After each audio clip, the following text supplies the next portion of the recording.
Astro connect के ज्योतिष कार्यक्रम में आपका हार्दिक स्वागत है। नमस्कार। बात करेंगे धनु राशि वालों की और देखेंगे कि सूर्य का राशि परिवर्तन आपके लिए किस प्रकार का रहेगा। 14 मई 2021 के रात के 11:16 पर ग्रह राज सूर्य का राशि परिवर्तन हो रहा है। इस दिन सूर्य अपनी उच्च राशि से निकल करके वृषभ राशि में प्रवेश करेंगे। वृषभ राशि जो है वह धन राशि है, शुक्र की राशि है। चूंकि शुक्र की यह राशि है इसलिए यह मित्र राशि सूर्य के लिए नहीं होती है। यह तो एक बात है। दूसरी बात क्या है कि सूर्य जो है सो अग्नि प्रधान ग्रह है और यह जो वृषभ राशि है यह पृथ्वी तत्व प्रधान है। तो अग्नि के लिए पृथ्वी तत्व उतनी सहायक नहीं होती है। यह अग्नि को प्रमोट नहीं करता है, आग को यह बढ़ावा नहीं देता है, बल्कि यह आग को बुझाता है। अगर आग के ऊपर आप मिट्टी रख दें तो आग जो है सो वह बुझ जाती है। तो इस दृष्टिकोण से सूर्य का संचार पृथ्वी तत्व की राशि वृषभ राशि में उतनी अनुकूल नहीं है, एक बात। दूसरी बात क्या है कि वहां पर उच्च के राहु पहले से ही संचरित हैं, तो इस कारण से सूर्य को वहां पर राहु से पीड़ा प्राप्त होगी और राहु जो है सो वह सूर्य को ग्रस्त करते हैं, ग्रहण लगाते हैं। तीसरी बात जो है आप धनु राशि वालों के लिए वह यह है कि वृषभ राशि जो है वह आपके षष्ठ भाव में पड़ने वाली राशि होती है और आपके षष्ठ भाव से भाग्य भाव के स्वामी सूर्य का संचार होगा। सूर्य का संचार षष्ठ भाव से बड़ा ही सुंदर परिणाम देता है। व्यक्ति के साहस में, पराक्रम में, आत्मविश्वास में वृद्धि प्रदान करने वाला होता है। इतना ही नहीं, अपने कार्य क्षमता के आधार पर संघर्ष के ऊपर विजय प्राप्त करता है और सफलता की सीढ़ी पर चढ़ता जाता है। यह तो एक बात अच्छी है ही और इसका बहुत ही महत्व है, लेकिन इस बात का भी महत्व है कि कुंडली में बड़ा ही प्रमुख स्थान होता है भाग्य भाव का, नवम भाव का, और नवम भाव के स्वामी जो हैं वह त्रिक भाव अर्थात षष्ठ भाव से जब संचरित होंगे तो भाग्य की स्थिति में कुछ परिवर्तन होगा। परिवर्तन क्या है कि अवश्य में अच्छा होगा, लेकिन संघर्ष के पगडंडियों से गुजरना पड़ेगा। कहने का मतलब क्या है कि इस समय में जो काम आपके बन नहीं रहे थे वह काम बनेगा जरूर, लेकिन उसमें आपको एफर्ट डालना पड़ेगा, संघर्ष से अपने आप को गुजारना पड़ेगा, तब जाकर के संघर्ष पर आपकी विजय होगी और इस रूप में आपको सफलता मिलेगी। तो यहाँ पर थोड़ा सा आपको मेहनत करने की जरूरत रहेगी, थोड़ा सा धैर्य रखने की जरूरत रहेगी। परिस्थिति कुछ अबूझ सी भी हो सकती है, कुछ और निर्णय की स्थिति रह सकती है, कंफ्यूजिंग हो सकती है, क्योंकि यहाँ पर सूर्य जो हैं वह ग्रस्त होंगे राहु के प्रभाव से। सूर्य जब ग्रस्त हो या सूर्य पीड़ित हो तो व्यक्ति के अंदर निर्णय करने की क्षमता कमजोर पड़ जाती है। रीजन क्या है कि क्लैरिटी नहीं होती। सूर्य जो है प्रकाश है, अंधेरे को हटाता है, तो अज्ञानता जब तक रहती है तब तक तो कंफ्यूजन रहता है और निर्णय की स्थिति रहती है, लेकिन अगर उस पर प्रकाश पड़ जाए तो जाकर के अज्ञानता दूर होती है और आप स्पष्ट निर्णय करने की स्थिति में होते हैं। तो सूर्य पर जब खतरा होता है तो व्यक्ति की यह जो फैकल्टी है निर्णय लेने की या चीजों को बड़ी स्पष्टता से समझने की, वह कहीं न कहीं कुंद हो जाती है। तो यह एक क्षति हो सकता है। इसका क्या उपाय होगा इसकी भी चर्चा हम करेंगे, लेकिन और कुछ पहलू हैं, इसके पहले उसकी बात हम कर लेते हैं। भाग्य के इतर नौकरी के संबंध में देखें, जॉब के संबंध में देखें तो सूर्य का यह जो संचार है बहुत ही सुंदर परिणाम आपको देने वाला है। जॉब या सर्विस के विषय में यहाँ पर आपको बहुत ही अच्छी उन्नति प्राप्त होगी। इस समय में नई नौकरी आपको लग सकती है। जो लोग कॉम्पिटिटिव एग्जाम देते हैं उनको सफलता मिल सकती है और कंपटीशन के माध्यम से नौकरी की भी प्राप्ति की संभावना इस समय में बड़ी प्रबल रहती है। तो कामकाज के लिए या नया काम प्राप्त करने के लिए कोई बुरा समय नहीं है, बहुत ही बेहतर समय है। इस समय में आपको इस फ्रंट पर अच्छी सफलता मिलेगी। वहीं पर जो लोग कार्यरत हैं तो उनकी कार्य परिस्थिति में इस समय में कुछ परिवर्तन होगा कुछ वहां पर ऑब्स्टेकल्स भी हो सकता है और कुछ वहां पर चेंज भी हो सकता है। आपकी कार्य परिस्थिति में बदलाव के भी स्पष्ट संकेत इस समय में हैं। अब प्रोफेशन को लेकर के, जिसमें कि आपकी प्रोफिशिएंसी है, जिसमें कि आपकी दक्षता है, उसके पॉइंट ऑफ व्यू से भी यह जो है सो समय खंड बहुत ही बेहतर है, क्योंकि इस समय में आपका जो स्किल है वो बढ़ेगा। स्किल बढ़ेगा क्यों? क्योंकि आप जो कर रहे हैं उसमें आपका आत्मविश्वास जगेगा, उसमें आपकी आस्था बढ़ेगी, कॉन्फिडेंस बढ़ेगा। तो ये सब जब बढ़ेगा तो आपकी दक्षता बढ़ेगी, दक्षता बढ़ेगी तो अंततोगत्वा आपका जो सक्सेस का रेट है वह भी बढ़ेगा। तो यहाँ पर धैर्य से अगर आप अपने काम को करेंगे और हमेशा अपने आप को एक स्पष्ट स्थिति में रखने का प्रयास करें, कभी भी कंफ्यूजिंग स्टेट में अपने आप को ना रखें। वह जो बाइनरी टर्म है ना कि यस और नो, यस और नो के बीच में नहीं रहना है, या तो यस या तो नो, या तो 1 या 0। हमेशा एक निर्णय को पकड़ करके चलना है, कंफ्यूजिंग या डोलड्रम की स्थिति में नहीं रहना है।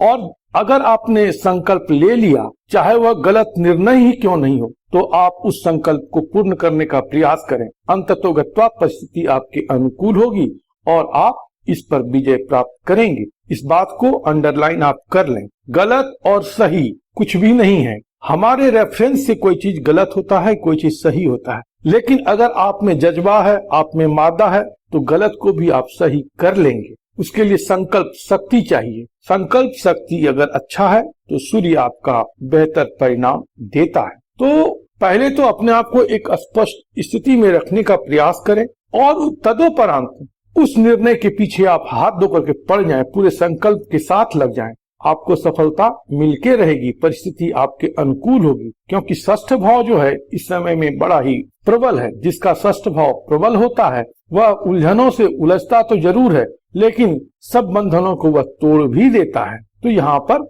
यह राहु और सूर्य का मेल जो है सो कहीं न कहीं इसमें आपकी मदद अवश्य करेगा।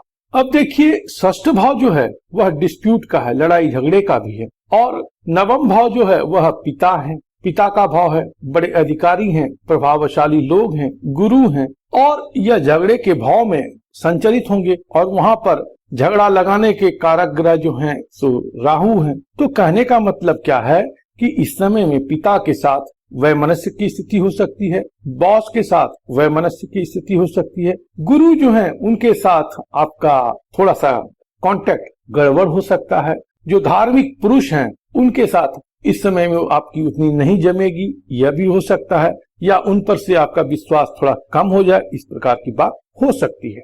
धर्म का भाव है नवम भाव, तो नवम भाव के स्वामी जब षष्ठ भाव में जाएंगे तो धर्म जो है सो धर्म पर से आपकी रुचि कुछ कम हो जाएगी। लेकिन यहाँ पर षष्ठ भाव के लब्बो लुबाब को समझने की आवश्यकता है। षष्ठ भाव सेवा का भी भाव है, तो धर्म जो हमारा होता है वह मूल रूप में सेवा के निमित्त ही होना चाहिए। अगर हमारा धर्म हमें सेवा के लिए प्रेरित नहीं करता है, सेवा की तरफ नहीं ले जाता है, तो फिर उस धर्म का कोई मतलब नहीं है। तो इस पॉइंट ऑफ व्यू से अगर देखेंगे तो सूर्य का संचार यहाँ पर अति सुंदर संकेत करता है। इस समय में आप अपने गुरु का सेवा करें, अपने पिता का सेवा करें, अपने श्रेष्ठ जनों का, अपने बॉस सेवा करें, तो फिर आपको कोई रेजिस्टेंस नहीं होगा। रेजिस्टेंस जब हम सेवा करने लगते हैं तो सारा रेजिस्टेंस खत्म हो जाता है, क्योंकि सेवा जो है सो एक ज्ञान की उच्चतम अवस्था है। कंडीशन बेस्ड जो सेवा करते हैं या लोभ से या किसी वेस्टेड इंटरेस्ट से करते हैं वह सेवा नहीं है। सेवा बड़ा ही स्वतंत्र टर्म है, बड़ी स्वतंत्रता है उसमें। तो अगर इस स्वतंत्र भाव के साथ आप गुरु की सेवा करते हैं या राहु की सेवा करते हैं, क्योंकि राहु कौन हुए, तो जो हमारे समाज में या हमारे आसपास की गंदगी को साफ करते हैं वैसे लोग हुए, और कुष्ठ से पीड़ित जो लोग हैं वो भी हुए। इसके अलावा और भी बहुत सारे कारक हैं इनके राहु के, उसकी चर्चा नहीं करेंगे। कुल मिलाकर के अगर आप जो है सो सेवा के प्रति अपने आप को समर्पित करते हैं तो यहाँ पर सूर्य का संचार आपको अति सुंदर फल प्रदान करेगा। और सूर्य अगर यहाँ पर अच्छा फल प्रदान करते हैं तो हेल्थ भी बढ़िया रहेगा, क्योंकि षष्ठ भाव जो है वह रोग का भी भाव है, और रोग भाव में राहु पहले से ही संचरित हैं और सूर्य भी संचरित होंगे। तो कहीं न कहीं आपके रोग का समाधान होगा, आपका रोग जो है वह शांत होगा और उसमें लोग की आप सहायता करते हैं, सेवा करते हैं, तो निश्चित रूप से इस समय में कोई आपको स्वास्थ्य संबंधित विकार नहीं होगा। लेकिन इसके विपरीत भी एक संकेत है, उसको भी समझें आप कि अगर प्रतिकूल स्थिति हो, कुंडली में दशा भी उतनी अनुकूल ना हो, तो रोग भाव से जब सूर्य गुजर रहे हैं, राहु वहां पर हैं, तो सूर्य कारक होते हैं हृदय के। हृदय विकार की संभावना बन सकती है। पेट आदि में भी किसी प्रकार की समस्या इस समय में आपको महसूस हो सकती है। फीवर वगैरह भी इस समय में हो सकता है, क्योंकि अल्टीमेटली इनकी जो दृष्टि है वह द्वादश भाव पर है। द्वादश भाव जो है सो वह व्यय कराता है, किसका? स्वास्थ्य का, अस्पताल का, ये सारी बातों का यह संकेतक है। तो अगर स्थिति आपके कुंडली में, जन्म कुंडली में अनुकूल नहीं है, दशा भी अनुकूल नहीं है, तब जाकर के थोड़ा सा यहाँ पर कुछ बैड इम्पैक्ट आपको इस ट्रांजिट का मिल सकता है। लेकिन उपाय करेंगे तो फिर ठीक रहेगा, मैं बताऊंगा आपको उपाय। दूसरा क्या है कि फैमिली फ्रंट पर कोई विशेष परेशानी उतनी नहीं है। अगर है तो वह मंगल के संचार के कारण से है, शनि का सेकंड हाउस में ट्रांजिट है उस कारण से। सूर्य इन जनरल यहाँ पर आपके फैमिली को लेकर के कोई विशेष निगेटिव इम्पैक्ट नहीं डाल रहे हैं। धन विषयक बातों के लिए यह जो समय खंड है वह अनुकूल बहुत नहीं कहे तो सामान्य अवश्य है, क्योंकि धन त्रिकोण का स्थान होता है षष्ठ भाव। तीन जो है सो भाव कहे गए हैं धन त्रिकोण के, वह है द्वितीय भाव, षष्ठ भाव और दशम भाव। तो दशम भाव के स्वामी बुध भी इस समय में सूर्य के साथ में संचरित रहेंगे, बड़ी अच्छी बात है। और सूर्य जो है सो आपके भाग्य भाव के स्वामी हैं, तो इस प्रकार से एक राजयोग भी बनेगा जो कि षष्ठ भाव में बनेगा। तो उन्नयन की स्थिति को दर्शाते हैं। इस समय में फाइनेंशियल पोजीशन भी लगभग अच्छा ही रहेगा। लेकिन राहु वहां पर है तो थोड़ा सा ग्रहण की स्थिति है, तो इमीडिएटली आपको कोई विशेष फल ना मिले ऐसा भी आपको महसूस होगा। लेकिन कुछ अगर आप उपाय करते हैं तो बेहतर परिणाम मिलेगा। अब देखिए उपाय क्या कर सकते हैं। एक तो उपाय यह है कि सूर्य खतरे में पड़ रहा है, ग्रहण की स्थिति में पड़ रहा है, तो सूर्य को हमें मजबूत करना है। तो मजबूत करने का क्या मैकेनिज्म है कि अपने कॉन्फिडेंस को बढ़ाएं, अपने निर्णय लेने की क्षमता को बढ़ाएं। अल्टीमेटली आपको जो मैं कहूंगा आगे उपाय, उसका भी कहीं न कहीं इसी से लेना देना है। अगर ये नहीं बढ़ता है तो फिर उपाय काम नहीं कर रहा है। अल्टीमेटली क्लैरिटी आपको आनी होगी, आपका निर्णय जो लेने की क्षमता है उसको अच्छा होना होगा, तभी उपाय काम कर रहा है। तो इस तरफ आप ध्यान दें, संकल्प शक्ति को बढ़ाएं और प्रतिदिन आप गायत्री मंत्र का जप करें या ओम घृणी सूर्याय नमः मंत्र का जप करें। मंत्र का जप करना यहाँ पर आपके लिए अच्छा रहेगा, लेकिन सूर्य को भी प्रतिदिन आपको अर्घ्य देना चाहिए, इससे भी आपको अच्छे फल की प्राप्ति होगी। यह तो एक प्रकार का उपाय है। दूसरा जो उपाय है वह यह है कि गुरु की सेवा करें, पिता की सेवा करें, पिता के साथ अनबन की स्थिति उत्पन्न ना करें, सीनियर बॉस के साथ या प्रभावशाली लोग के साथ अच्छे संबंध बना करके रखें, तो यह सूर्य आपको अच्छा परिणाम यहाँ पर देगा। खाने में दाल वगैरह में तेज पत्ता का प्रयोग करेंगे तो उससे भी यह सूर्य का प्रभाव आपको बेहतर यहाँ पर मिलेगा। और रविवार के दिन आप कुष्ठ पीड़ित लोगों को कुछ खाना खिलाएं या कुछ सहायता करें, तो यह भी आपके लिए इस समय में बड़ा ही अनुकूल फल प्रदान करने वाला रहेगा। तो कुल मिलाकर के देखें तो सूर्य का यह जो संचार है औसत से बढ़िया परिणाम का संकेत करता है, और यह संदेश यह भी देता है कि इस समय में यदि आप अच्छा निर्णय करते हैं, स्पष्ट स्थिति में अपने आप को रखते हैं, तो आपके सफलता का जो दर है वह ऊंचा उठेगा और हर ऑब्स्टेकल पर आप विजय प्राप्त करेंगे, संघर्ष पर आपकी जीत होगी। अगर कोई लड़ाई झगड़ा मुकदमा वगैरह चल रहा है या और किसी प्रकार का रेजिस्टेंस है तो वह भी इस समय में दूर होगा। अल्टीमेटली आप उस पर विजय प्राप्त करेंगे, क्योंकि षष्ठ भाव में राहु भी उच्च चुके हैं और यहाँ पर राहु अच्छा फल प्रदान करते हैं, इसलिए कोई विशेष परेशानी नहीं रहेगी। घरेलू फ्रंट पर या वैवाहिक जीवन में किसी प्रकार की समस्या है तो वह सूर्य के कारण से नहीं है, क्योंकि शुक्र भी षष्ठ भाव में संचरित हैं, सप्तम भाव में मंगल की स्थिति है, द्वितीय भाव में शनि का प्रभाव है, तो इन कारण से जो है सो